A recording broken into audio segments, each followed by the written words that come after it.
Hello everyone, आज हम पढ़ेंगे प्लांट सेल के बारे में। लास्ट टाइम हमने पढ़ा था history of bacteria, structure of the bacteria, और उसके बाद में फिर हमने देखा था difference between the prokaryotic and eukaryotic cell के बीच में। आज हम देखेंगे structure of the plant cell. तो हम पढ़ रहे हैं जो आपका बीएससी है। एक बार फिर से मैं आपको बता देती हूँ, BSc first year first sem में बॉटनी पेपर, ठीक है, बॉटनी पेपर जिसकी सेकेंड यूनिट को मैंने यहाँ पे डिस्कस किया है। सेकेंड यूनिट, फर्स्ट यूनिट को मैंने इसलिए नहीं बताया है क्योंकि इसमें फर्स्ट यूनिट दो पार्ट में डिवाइडेड है, ए और बी सेक्शन में। ए में तो कुछ आपके इंडियन बोटेनिस्ट आ जाते हैं जिसमें टीचर मोस्टली असाइनमेंट दे देते हैं, इंडियन बोटेनिस्ट होते हैं, ठीक है। और सेकंड में कुछ इंस्ट्रूमेंट्स हैं, इंस्ट्रूमेंट के बारे में पढ़ना है जो कि लैब में यूज किए जाते हैं। तो ये जो फर्स्ट यूनिट है, यूनिट फर्स्ट है, ये हम यूनिट सेकंड जब खत्म हो जाएगी उसके बाद हम इसको स्टार्ट करेंगे। तो यूनिट सेकंड में हमने देख लिया है हिस्ट्री ऑफ बैक्टीरिया देखा था, हमने structure of the bacteria cell देखा था। स्ट्रक्चर ऑफ बैक्टीरिया सेल को ही हम प्रोकैरियोटिक सेल भी बोलते हैं। आज हम प्लांट सेल के बारे में बात करेंगे क्योंकि आपके जो सिलेबस में है वो structure of the plant cell या यूकैरियोटिक सेल अगर हम मान सकते हैं, यूकैरियोटिक सेल्स और प्रोकैरियोटिक सेल्स है। तो प्रोकैरियोटिक सेल्स में हमने बैक्टीरिया देख लिया था, आज हम यूकैरियोटिक सेल्स में प्लांट सेल को देखेंगे, ठीक है। तो हम स्टार्ट करते हैं। इसके बाद अगर प्लांट सेल की बात की जाए कि प्लांट सेल में क्या क्या होते हैं, स्ट्रक्चर हम थोड़ा सा बाद में देखते हैं। प्लांट सेल में होता क्या क्या है पहले हम ये देखेंगे। तो अगर प्लांट सेल की बात की जाए तो प्लांट सेल में आपको सबसे आउटर मोस्ट लेयर कौन सी देखने को मिलेगी? Cell wall. क्या देखने को मिलती है? Cell wall. और अगर प्लांट सेल से सेल वॉल को माइनस कर दिया जाए या रिमूव कर दिया जाए तो क्या बचता है? प्रोटोप्लास्ट।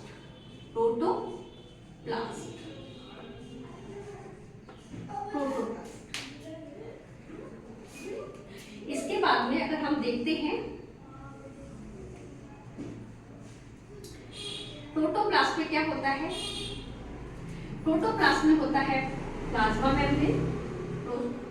प्लाज्मा मेम्ब्रेन होती है।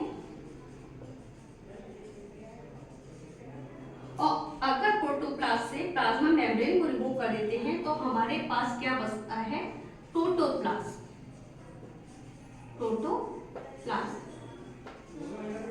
ठीक है, हम इसे ऐसे भी डिफाइन कर सकते हैं कि प्रोटोप्लास्ट क्या होता है? प्रोटोप्लास्ट होता है प्लाज्मा मेम्ब्रेन प्लस प्रोटोप्लास्ट, ठीक है। और अगर हम ऐसे कहना चाहें यहाँ पे कि प्लांट सेल से अगर सेल वॉल को रिमूव कर दिया जाए तो हमारे पास क्या बचेगा? प्रोटोप्लास्ट, ठीक है। अब क्या है, अगर हम इसमें देखते हैं कि प्रोटोप्लास्ट किसका बना होता है, तो प्रोटोप्लास्ट में क्या आते हैं? प्रोटोप्लास्ट में आपके आते हैं सेल ऑर्गेनेली और प्लस साइटोप्लाज्म।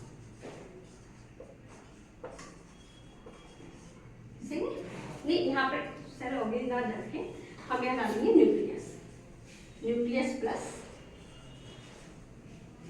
साइटोप्लाज्म, ठीक है। तो अगर प्रोटोप्लास्ट देखें कि प्रोटोप्लास्ट किसका बना होता है? प्रोटोप्लास्ट में क्या पाया जाता है? न्यूक्लियस पाया जाता है और प्लस साइटोप्लाज्म पाया जाता है, ठीक है। प्रोटोप्लास्ट किसका बना होता है? न्यूक्लियस का और साइटोप्लाज्म का। अगर हम देखते हैं कि साइटोप्लाज्म में क्या पाया जाता है, अगर प्रोटोप्लास्ट से न्यूक्लियस को माइनस कर दिया जाए तो क्या बचेगा हमारे पास? साइटोप्लाज्म। एक बार फिर से समझ लें यहाँ पर, अगर थोड़ा सा भी कंफ्यूजन हो रहा हो। प्लांट सेल की अगर हम बात करते हैं तो आउटर मोस्ट लेयर आपकी सेल वॉल पाई जाती है। सेल वॉल के बाद आपका क्या स्ट्रक्चर बनता है? प्रोटोप्लास्ट। क्योंकि प्लांट सेल किससे मिलकर बना है? Cell wall plus protoplast. अगर हम प्लांट सेल से सेल वॉल को माइनस कर देते हैं, मतलब रिमूव कर देते हैं, तो हमारे पास प्रोटोप्लास्ट बचता है। प्रोटोप्लास्ट किसका बना होता है? प्लाज्मा मेम्ब्रेन का और प्रोटोप्लाज्म का, ठीक है।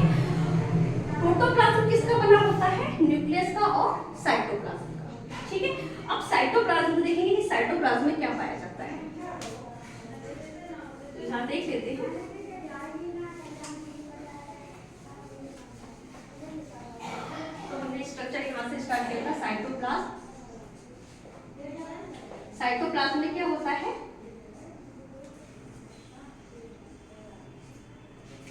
सेल ऑर्गेनेली और प्लस साइटोसोल। ठीक है, अगर साइटोप्लाज्म देखेंगे, साइटोप्लाज्म में क्या पाया जाता है, तो सेल ऑर्गेनेली और साइटोसोल। तो सेल ऑर्गेनेली में ये भी दो टाइप के होते हैं, एक मेम्ब्रेन बाउंडेड होते हैं, मेम्ब्रेन बाउंडेड होते हैं, और दूसरे होते हैं ए मेम्ब्रेनस, जिनके चारों तरफ लेयर नहीं पाई जाती है। कैसे होते हैं, नेकेड होते हैं, ए मेम्ब्रेन। ठीक है, ए मेम्ब्रेन में आपके कौन से आ जाते हैं, ए मेम्ब्रेन में जैसे आपने देखा होगा राइबोसोम होता है, दूसरा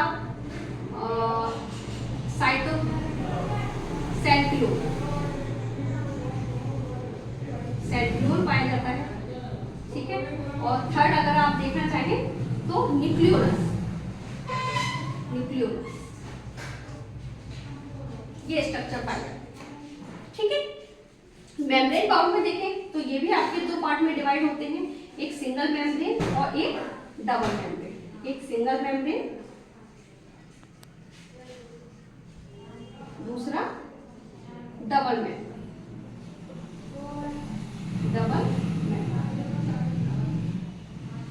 ठीक है, फिर हम देखते हैं कि सिंगल मेम्ब्रेन और डबल मेम्ब्रेन में कौन कौन से ऑर्गेनेल आते हैं। तो डबल मेम्ब्रेन की बात की जाए, मैं यहां से कर देती हूँ। डबल मेम्ब्रेन में कौन आता है, डबल मेम्ब्रेन में आता है माइटोकॉन्ड्रिया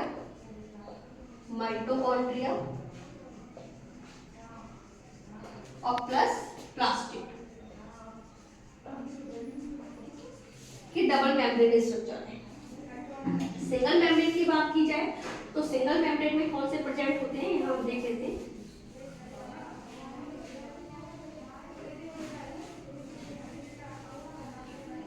सिंगल मेम्ब्रेन में कौन से स्ट्रक्चर होते हैं, सिंगल मेम्ब्रेन में पाया जाएगा एक तो गोल्गी बॉडी, जिसे प्लांट में डिप्टियोसोम होते हैं, ठीक है। एंडोप्लाज्मिक रेटिकुलम,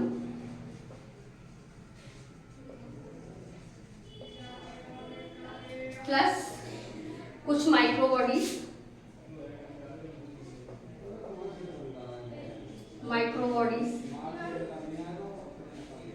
जैसे कि पैरोक्सिसोम है,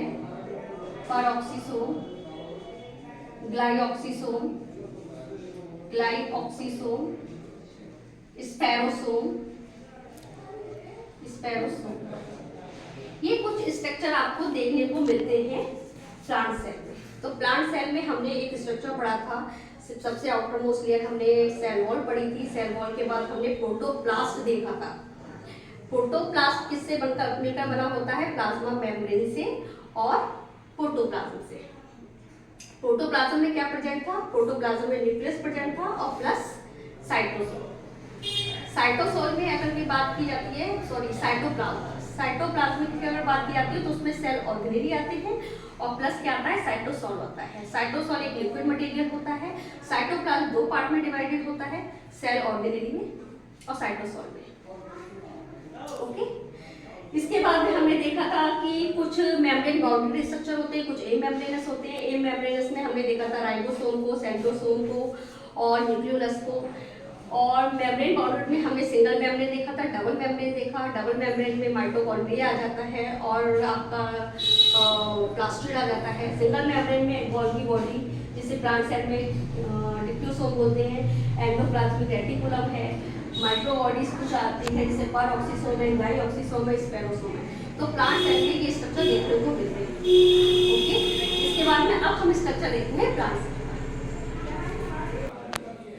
तो स्टार्ट करते हैं प्लांट सेल स्ट्रक्चर। यहाँ पे लिख देते हैं प्लांट सेल स्ट्रक्चर। तो प्लांट सेल स्ट्रक्चर में हमने क्या देखा था, हमने देखा था सेल वॉल। सबसे आउटर मोस्ट लेयर क्या होती है, सेल वॉल होती है। तो ये क्या है, सेल वॉल। क्या है, सेल वॉल।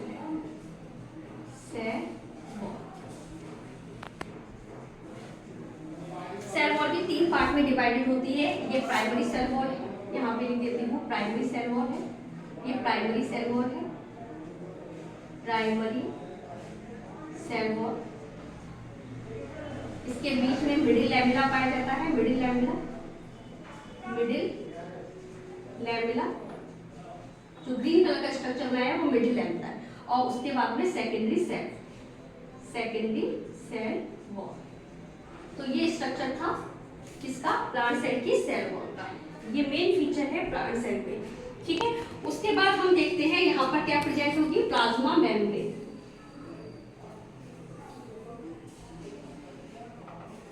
ये क्या है स्ट्रक्चर है, ये जो बना रही हूँ मैं, ये क्या है, प्लाज्मा मेम्ब्रेन।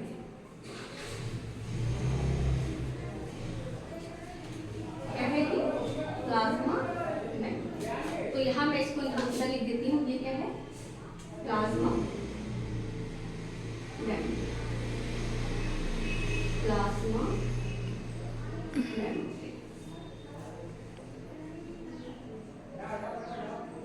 ठीक है। उसके बाद हम देखते हैं इसमें क्या स्ट्रक्चर पाया जाता है। यहाँ पर एक न्यूक्लियस पाया जाएगा,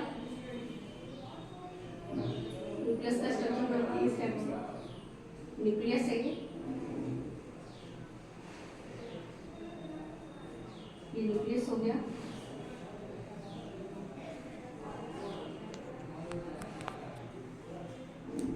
ये क्या है, न्यूक्लियस है, ये न्यूक्लियस है। यहाँ पर क्या पाए जाते हैं, पोर पाए जाते हैं, न्यूक्लियस पोर। अगर आप यहाँ लिखना चाहें तो ये क्या है, न्यूक्लियस पोर, न्यूक्लियस पोर। न्यूक्लियस पोर के न्यूक्लियस में अगर आप देखेंगे तो यहाँ पे आपको ए मेम्ब्रेनस स्ट्रक्चर देखने को मिलेगा। अभी हमने बात करी थी ए मेम्ब्रेनस स्ट्रक्चर, ये आपको देखने को मिल रहा होगा, जिसे कहते हैं न्यूक्लियोलस। क्या बोलते हैं, न्यूक्लियोलस, न्यूक्लियो, ठीक है। और यहाँ कुछ थ्रेड लाइक स्ट्रक्चर प्रेजेंट मिलेंगे आपको इस टाइप से, जो क्या बोलते हैं, क्रोमोसोम, क्रोमोसोम, ठीक है। और आप यहाँ पर क्या देख सकते हैं, यहाँ पे स्ट्रक्चर आप देखेंगे, एक यहाँ आपको देखने को मिलेगा,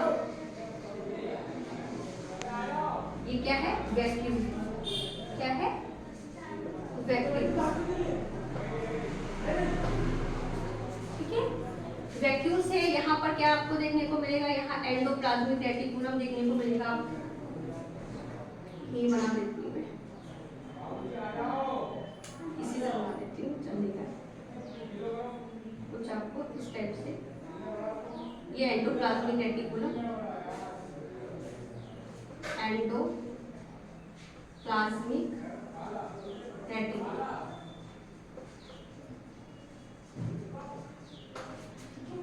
यहाँ क्या प्रेजेंट है, यहाँ कुछ गोल्गी बॉडीज प्रेजेंट है।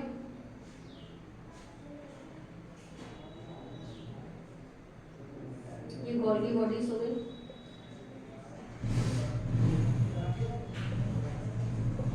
फिर यहाँ अगर हम देख लेते हैं तो आपको माइटोकॉन्ड्रिया देखने को मिलेगी, जो कि हमने कहा था डबल मेम्ब्रेन स्ट्रक्चर है, माइटोकॉन्ड्रिया, माइटोकॉन्ड्रिया। और आप देख सकते हैं यहाँ पर प्लास्टिड देखने को मिलेगा इस टाइप से, ये प्लास्टिड हो गया। और प्लस यहाँ पर लिक्विड मटेरियल जो आपको देखने को मिलेगा, साइटोप्लाज्म, ये साइटोप्लाज्म हो गया, ठीक है। और राइबोसोम यहाँ देखने को मिलेंगे आपको, राइबोसोम कुछ एंडोप्लाज्मिक रेटिकुलम पे भी प्रेजेंट होंगे। तो ये हो गया राइबोसोम, राइबोसोम, ठीक है। और यहाँ पे माइक्रोबॉडीज आपको देखने को मिलेगी, जैसे पैरोक्सिसोम है, स्पेरोसोम है, तो कुछ माइक्रोबॉडीज भी आपको देखने को मिलेंगी, ठीक है। यहाँ पे लिख सकते हो पैरोक्सिसोम, पैरोक्सिसोम, स्पेरोसोम। तो ये एक स्ट्रक्चर हो गया प्लांट स्ट्रक्चर, ठीक है।